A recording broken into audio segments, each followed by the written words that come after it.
ஆதலால் அறுப்புக்கு எஜமான் தமது அறுப்புக்கு வேலையாட்களை அனுப்பும்படி அவரை வேண்டிக் கொள்ளுங்கள் என்றார். மத்தேயு 9:38.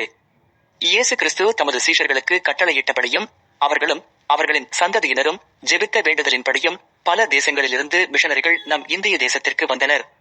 அவர்கள் பெரிய அறுவடைகளை நடத்தி அநேக அறுப்புக்காரர்களையும் எழுப்பினார்கள். ஆனால் அறுப்புக்காரர்களாகிய நாமோ அறுவடையை விட்டுவிட்டு அறுவடைக்குரிய ஆத்துமாக்களோடு இணைந்து அவர்களைப் போலவே மாறிவிட்டோம். நீங்களோ உங்களை அந்தகாரத்தின்று தம்முடைய ஆச்சரியமான ஒளியினிடத்திற்கு வரவழைத்தவருடைய புண்ணியங்களை அறிவிக்கும்படிக்கு தெரிந்து கொள்ளப்பட்ட சந்ததியாயும் ராஜரீகமான ஆசாரிய கூட்டமாயும் பரிசுத்த ஜாதியாயும் அவருக்கு சொந்தமான ஜனமாயும் இருக்கிறீர்கள். 1 பேதுரு 2:9.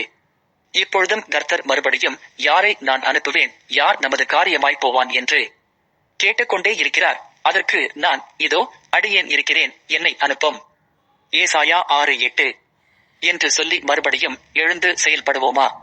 நீ இந்த காலத்திலே மௌனமாயிருந்தால் யூதருக்கு சகாயமும் இரட்சிப்பும் வேறொரு இடத்திலிருந்து எழும்பும்.